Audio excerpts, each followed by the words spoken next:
Ok, buenas noches. En esta ocasión vamos a estar hablando un poquito sobre la participación familiar en las escuelas. Vamos a estar revisando un estudio que contrastó lo que se propone en las leyes. Bueno, este estudio es de 2019 en las leyes peruanas, es decir, teóricamente lo que se plantea que es que cómo debe ser la participación familiar y un contraste con lo que pasa en la realidad, es decir, investigaciones de campo, que se dieron en 7 regiones, en Ayacucho, Piura, Lima, San Martín, Cusco, Purímac y Puno.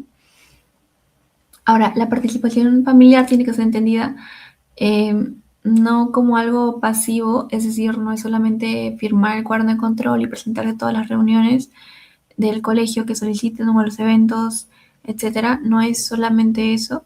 Vamos a ir viendo que existe un conjunto de dimensiones, son 5 en total, que vamos a ir revisando una a una. Entonces no hay que como cerrarnos en eso, de que es solamente eso, sino verlo como una implicación mental, voluntaria y responsable, eh, que es lo que es el involucramiento de la familia, que está muy relacionado a la participación familiar. Además, la participación familiar, bueno, incluye opinar, proponer, discernir en ciertos espacios de la institución educativa, también implica eso. Todo eso teniéndolo en cuenta, ¿por qué? Porque la familia y la escuela son dos agentes que van a propulsar o inhibir el desarrollo, ya sea físico, intelectual, social del niño. Entonces es importante tener en cuenta, por tanto, también la participación familiar.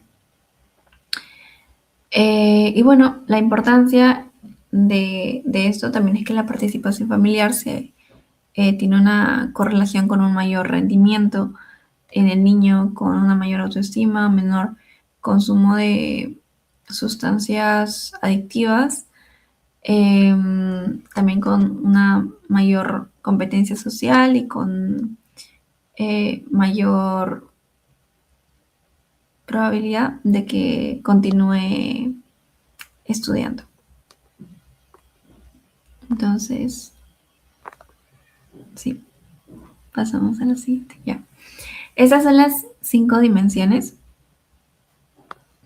Como mencioné anteriormente, vamos a irla revisando una a una, pero es importante ir entendiendo de que ese artículo va a organizar la participación familiar en estas 5. Vamos a abarcar varios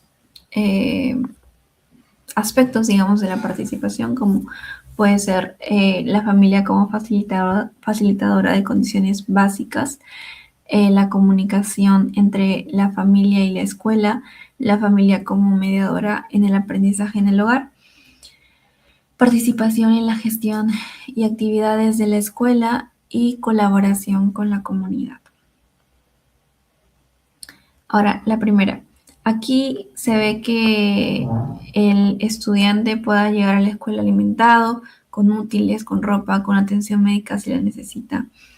La ley peruana establece que los padres tienen el deber de garantizar todo eso. Y se encontró que en Apurímac, en zonas de Andahuaylas, eh, hay familias que no pueden comprar útiles ni darle dinero para su pasaje. Además, en Puno y en Lima también pasaba lo mismo. Y la verdad es que no es muy extraño pensar en todo esto porque creo que lo podemos ver en la realidad. Eh, pero en casos de condiciones de pobreza extrema, hace muy difícil de que los padres puedan garantizar esto. Y bueno, el Estado no es que eh, haga mucho tampoco. Entonces, el Estado exige, pero no se da, o sea, lo exige en la ley y por tanto habría un desacoplamiento total, pues existe en la norma, pero la realidad socioeconómica no. La siguiente dimensión, que es la comunicación familia-escuela, acá pasa algo muy interesante y es el tema de el idioma. Supuestamente se plantea de que debería haber una comunicación directa entre padres, docentes y bueno, la comunidad educativa, pero en partes de Apurímac y de Puno, por ejemplo, el quechua es la lengua principal de muchas familias. Y en la legislación o todo eso, la legislación educativa peruana no se contempla o no toman en cuenta esto, y hay ocasiones, comenta el artículo, de que el docente quiere comunicar, por ejemplo, cómo le está yendo a su hijo en matemáticas, pero la madre no entiende el idioma, y los docentes tampoco entienden las madres. Sin irnos tan alejados a esos extremos, en partes de Lima, las reuniones son 4 o 5 reuniones al año, donde el docente informa las notas, eh, o coordina la celebración del Día de la Madre, y eh, no va más allá de eso. Entonces, por tanto, se podría decir que hay un desacoplamiento parcial, eh, sin excluir pues al componente lingüístico, que, como mencioné, es evidente. Luego está la familia como mediadora del aprendizaje en el hogar. Ahora, aquí la norma no dice explícitamente de que los padres tienen que supervisar las tareas o algo parecido.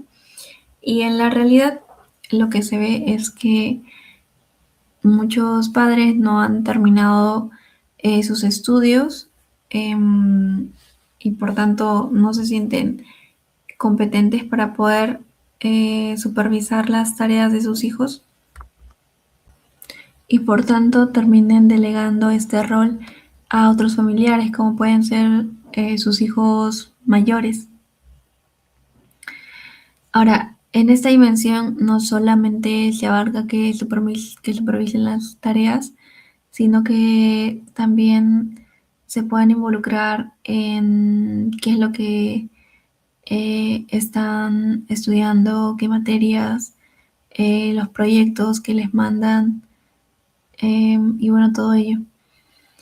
Entonces, se podría decir que ante la ausencia del padre o de la madre como mediadores del aprendizaje, aparecen figuras sustitutas que no están contempladas como tal en la ley, y muchas veces uno tampoco los llega a considerar, sino que asume que son los padres los que le ayudan en las labores académicas en el hogar.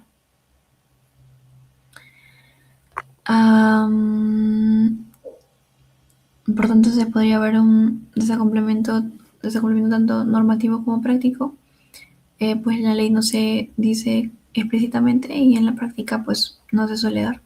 Cabe resaltar que este no es solamente el motivo porque no se sientan competentes o algo parecido, sino que también hay muchas veces en las que los padres trabajan o están separados, así que hay más, no le estoy reduciendo solamente a eso, pero es lo que se menciona en el artículo. Posterior a ello, también podemos ver en educación en instituciones estatales lo que es APAFA y CONEI. En este caso, se menciona que los padres sí reconocen a la APAFA, es decir, la Asociación de Padres de Familia, pero el problema está en que la APAFA no se involucra realmente con el PEI, pues puede que no la considere relevante, o que no sienta que están tomando o que pueden aportar en algo, o que le están tomando en cuenta, al igual con el CONEI, porque teóricamente ellos también pueden contribuir con el PEI, pero muchas veces eso es solamente como de manera teórica porque en realidad es el director y la junta de, pues, del colegio propiamente los que terminan tomando las decisiones y solamente llaman al CONEI para que firme o haga acto de presencia y ellos al no sentir que se está tomando mucho en cuenta, pues tampoco es que hacen mucho, por eso es que se menciona de que no tienen mucha participación en lo que es el PI, es decir, el plan, no, perdón, en el proyecto educativo institucional. Entonces, en el caso de la PAFA podría llegar a centrarse más en otras cuestiones que también le competen, pero no a involucrarse realmente con el proyecto educativo institucional. Eso es por el lado de eso de la PAFA y CONEI, pero sí se suele asistir a los eventos y por tanto es que se podría decir que hay un acoplamiento formal, pero también desacoplamiento sustantivo.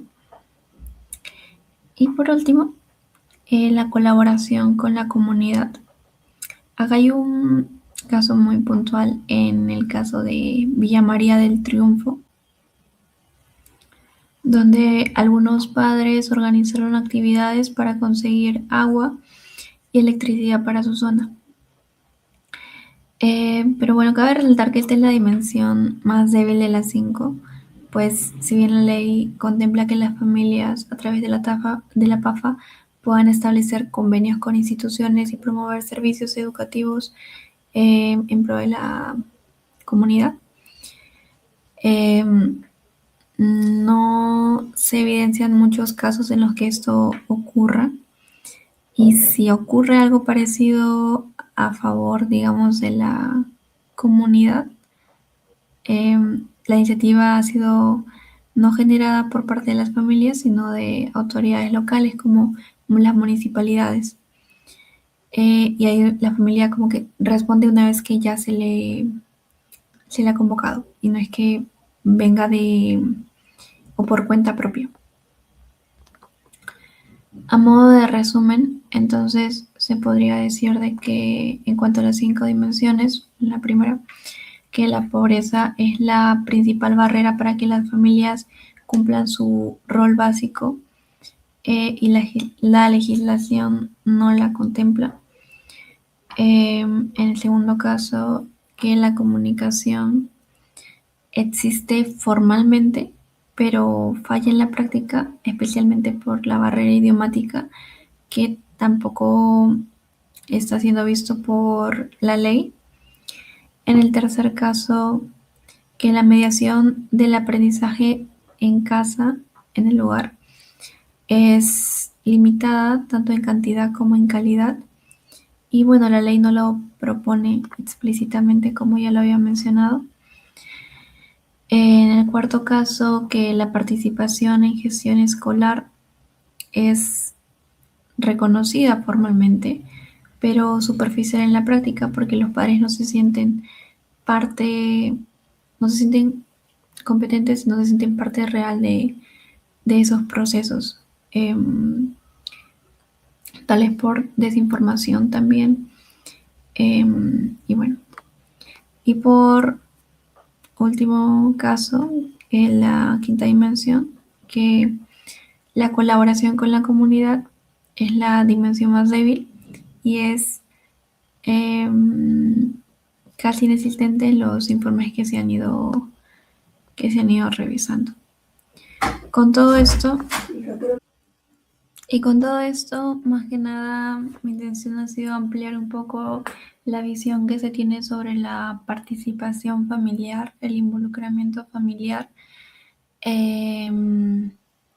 Pues suele percibirse como uniforme, tal vez si se ve a una madre o a un padre de familia asistiendo a reuniones, se asume automáticamente de que sí es participativo y no se ve muchas veces por otros aspectos, en otras dimensiones, como acabo de ver. Entonces, por estar un poco más consciente sobre eso y claro, ver que si bien este es un estudio del 2019, hay muchas de las cosas que evidentemente siguen pasando ahorita y que el Estado no ha hecho mucho por cambiar. Entonces, poder tenerlos en cuenta y como mencioné, no asumir como uniforme a esto y más que nada también tenerlo en cuenta por las relaciones que mencioné al inicio, la importancia que tiene, los beneficios también que puede llegar a brindar en el futuro del mismo estudiante. Así que está basado en este artículo de aquí y eso sería todo.